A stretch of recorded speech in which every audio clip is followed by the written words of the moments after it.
Okay. Back track wide, I see distance there as well. Very slowly, in fact, almost causing an accident there. Car stopped and turned in. No, in fact, we've got synchronised spinning. The driving there from everyone to make sure that we get through.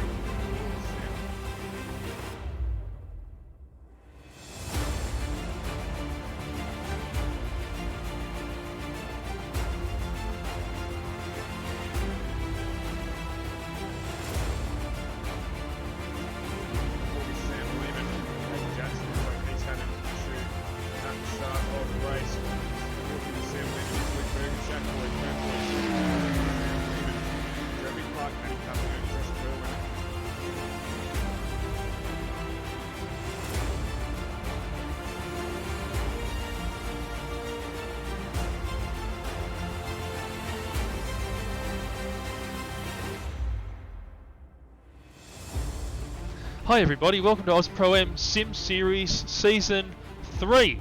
This is the first video I'm going to do to welcome you to Aus PRO-AM Sim Series Season 3. And what a season it's going to be. Over 60 qualified entrants. We're just finalising the exact number now, but it's looking like 63, 64 qualified entrants. Now I've had a few people who've messaged me say they're not going to turn up every single week, so we're probably not going to have that many cars on track every week, but it is going to be certainly a very, very big first couple of rounds. So I wanted to just give you all a little bit of a rundown on how we run our league and the little things that we do to make our league what it is and work the way it does. Our philosophy is clean, hard and fair racing. So that's our number one priority when we're looking at incidents. It's our number one priority when we look at how people conduct themselves in a session. So we want all of our racing to be hard, fair, but clean. Now, we've posted up some regulations both on the Facebook page and in the rules regs section of the Discord server.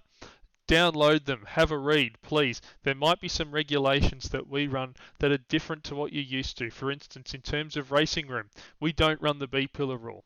Okay, we run wheel-to-wheel rule. So if your wheels are alongside the rear wheels of the car in front, you've got a right to room. By the same token, the car in front needs to give you room if you've managed to get your wheels up next to theirs. So that's one example. So please have a read through our regulations just so you know how we judge incidents and that sort of thing. So yeah, please have a read of the regs. Now, decals. I see some of you have already got our decal sets on your cars already. That is awesome. So thank you very much for that. If you haven't got the decals on your car yet, I'm just going to give you a little bit of a rundown on what to do. So the first thing you do is you go onto our Discord server and download the decal for your car. And I'll have an animation on screen doing that for you now. And download it. Now the easiest way to do this is with Trading Paints Pro. It's very easy. All you do is jump on Trading Paints Pro, you scroll down below the car, and you'll see there's this little box here that says decal layer. Click that, upload a new decal layer, and that's it. That's it. The decal will apply over the top of whatever Trading Paints livery you're running. Now, not everyone has Trading Paints Pro. It costs about $25 a year, I think. 25. I can't remember if it's 25 Australian dollars or 25 US dollars. It costs some money. It's not expensive, but if you don't want to pay for it, that's cool. We're here to help. You need the free. You do need, if you haven't got Trading Paints yet though, download it, install it. You do need Trading Paints. That's a must. Okay. So once you've got Trading Paints, you need to be able to get your TGA file. So what you do is you load up iRacing. Depending on the settings for the Trading Paints client that's running on your computer, it may or may not save the paints or keep the paints on your computer when iRacing's not running. So the best way, the most blanket way to do it is try and do this while iRacing is open and running. You open the folder, So everyone knows where their setups file is on iRacing. This is the same sort of thing. You need to open your iRacing folder. So it'll be usually under My Documents, iRacing, go to Paint, find the car that we're talking about. So this week obviously is the Cadillac CTS-V, and then you find the file that says car underscore and your number. So everyone has an iRacing ID. You can find it in your account settings on iRacing. So um, for instance, mine's 98695. I just remember that now because I've made that many of these liveries. I remember the number to save them. But you need to find your iRacing number with car underscore your iRacing number. Grab it and send it to me. Okay? I'll drop the paint file on it for you and send it back. And then what you do is you come to your trading paints here, and there's this My Paints section. You find the car. There it is, Cadillac CTS-V. It loads for a sec, and then you click over here that says Choose Paint, choose New Paint, click the green Upload a Paint button, select the file, and then you pick that file that I've sent you back. And then that will it'll load up, and it'll look like this in the window here, and you'll see the decal sets are all there. So that's how you put the decals on your cars. And if you're running a stock iRacing livery, that's cool as well. So some people aren't running a trading paints livery this week. You can just send me a couple of colors and the design you've got on your car if you like, and I can make something in like literally 5 minutes and send it to you with the decal on. So there's no reason why you won't have the sponsor decals on your car this week and next week. Don't forget, we've got to do it again next week for the first round with the GT3 cars. So just make sure we do. If you want me to do one, I can do both at the same time. Talk to me, let me know. But like I say, easiest way is with Trading Paints Pro. The other thing just to know about Pro, actually, just while we're talking about it, I forgot to mention it, the decal layer box up here, you may need to want to scroll down when it'll actually have the league. So make sure you actually upload the decal layer to the league in Trading Paints Pro, because that is really important. If you do it up at the higher level, it'll come up in the practice sessions, but then when you run the league session, it won't come up. So make sure you're doing it for the league. We're nearly there with league applications on iRacing. We're up to nearly 50 now, so there's still about 10 to 15 of you that haven't applied for the league, so please do so. I hate running around at the last minute trying to let people into the league, because Cardo and I, we're racing too, so this is what's a bit unique about our league, the admins race.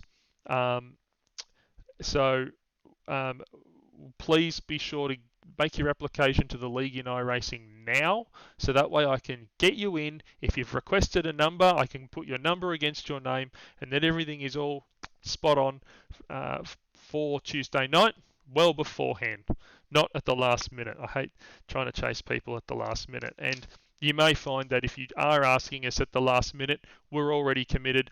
We've got our headphones on, we're doing our own practice laps, so it may be too late on Tuesday night to ask us on Tuesday night. So please apply to the league now.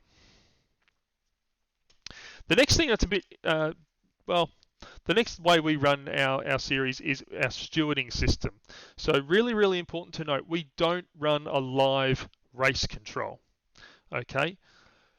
We ran a live race control in Season 1, and quite frankly, I felt it made more problems than it solved. And one thing that I hate, and I know a lot of other drivers hate, is asking for black flags to be cleared during the race. That's a big no-no in our series. Do not ask for a black flag to be cleared during the race. It will not be cleared. iRacing has a really clear and defined and quite easy to follow set of rules. I've been on iRacing for 9 years now, and in that time I reckon I've had one, maybe two black flags that I felt I didn't deserve. The bottom line is There are a set of rules in iRacing. They're not necessarily the rules that we race at real circuits in Australia. They are a bit Americanized, but the bottom line is iRacing's an American game, so we run to iRacing's rules. That's how our series runs. If you feel like you've gotten a black flag that wasn't your responsibility or fault, you can apply after the race to have a steward's review of it. Okay, so and I'm now going to walk you through our stewarding system and how penalties are applied. So there are no in-race penalties. The race will unfold as is. Okay, because if you lose time to someone else doing you a mischief, you've lost the time. Even if we give them a penalty, you're not getting it back. So that makes no difference. So we're going to apply penalties after the race when we can put 5 or 6 heads together and have a little debate about what we think the right result is. Because the bottom line is we like to include everyone. Obviously, there are a little there's us, and we've been around the series for 3 seasons. Well, we're starting our 3rd season now, but there's a lot of new people. So we've tried to invite and create a stewards panel that is as unbiased and as fair as we possibly can. And the stewards will vote on incidents. Now, we may look at major incidents ourselves. If there's a major incident and we feel it warrants looking into, we may just do a steward's inquiry after the race. But the key thing with the stewarding system is that if you feel you've been done wrong, then you need to make your case. So take some video footage. You can use your smartphone. Control-Alt-Shift-V during an iRacing replay will start and stop recording video, and you can upload that. So basically we have a channel on the Discord that says report an incident, and in there we have a little window where you can click the little envelope and it'll open a support ticket. In the support ticket, I want you to put down who did you wrong, what happened, what lap it was on, what corner it was at, and any evidence you can supply. Okay? The more evidence you supply, the better it is for us, because one of us might save a replay, a couple of us might not. Replay files in iRacing are massive, so it may be easy to supply a replay, but it certainly cuts down on the steward's workload if you supply video evidence. Okay, so send us a video of what happened. The stewards will review it, and if a penalty should apply, we will apply it. Further to that, because we've got such a massive entry list, and again, seriously, thank you everyone for joining, because look, I was hoping for 45 cars. We've gotten 65. Well, maybe 64. So I can't thank you enough for supporting us. It's really, really cool.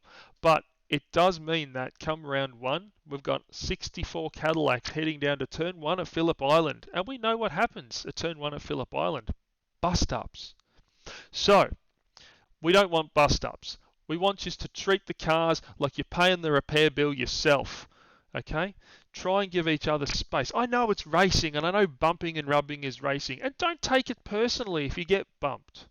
If you feel that there's genuinely something that's bad happened, drop it in the stewards. But we don't want anyone jumping on the radio and telling another driver how good his driving is. There will be no tolerance at all for assessments of other drivers' capability while the race is going on. That's for the stewards. Take your evidence and submit your evidence, and the stewards will give them a penalty if they deserve it. Okay? But the radio in iRacing is not for that. Now, banter, on the other hand, totally acceptable. But, again, we don't want banter in the iRacing radio channel. If you want to banter with us, We've got a radio chat in the iRacing in the Aus PRO-AM Sim Series Discord. There'll be a lot of us on there. There'll be a bit of banter on that. So we'd love to have you join us in the Aus PRO-AM Sim Series Discord, and we will have some banter in there. Save the race channel for reporting incidents. Okay, so if there's a big incident that happens, feel free to jump on the radio and report it, because later on I'll probably have as a steward, I'll have a scrub through the replay, and I will use those radio boxes as keys for when an incident happened. Okay, so if anyone's on there for anything other than reporting an incident, that'll be looked very, very dimly upon. And we're going to introduce a license because we've got such a massive group of drivers. We're going to effectively call it your AusPass pass or your license. You'll get, just like Formula One, a super license of 12 demerit points, and every time there's an incident where you're at fault, you will earn points on your license, which may lead up to race bans. We're just finalising the exact mechanics of it now, but you will have a license. So repeated breaches won't be taken lightly, and if you breach, then you will say, for instance, unsafe rejoins, intentionally hitting another driver. And let me tell you right now, there will be points on your license for using the iRacing chat unnecessarily. So we'll publish a list of what those when we finalise them in the next day or so, which is something we're working on over this weekend, because it is a fairly new idea that we came up with once we saw the size of the entry list, because it's bigger than we expected. I'm glad we've taken everyone. It's going to be great. All I can say is please give each other room. We ask for it a lot on iRacing leagues, so that's all we can say. Make sure you give each other room. And hey, if you get taken out, it probably wasn't intentional. We're amateurs, we're not pro drivers, and sometimes we run out of talent. I know I certainly do. Okay, that's it. That's sort of it for our general stuff. We'll have a slightly more specific briefing tomorrow, but that's our general stuff. As I say, if you need a decal on your car and you can't do it yourself, hit me up. I'll help you out. And we'll talk again tomorrow with a little bit more Phillip Island specific stuff. Thanks, guys.